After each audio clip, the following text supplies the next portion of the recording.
Bas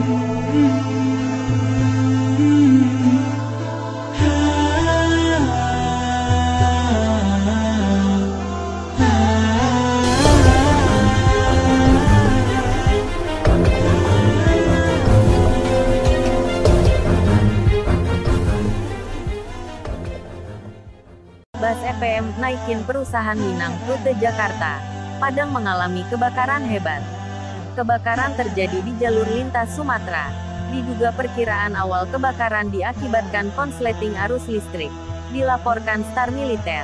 Dari info yang didapat belum ada korban yang terjadi akibat kebakaran ini.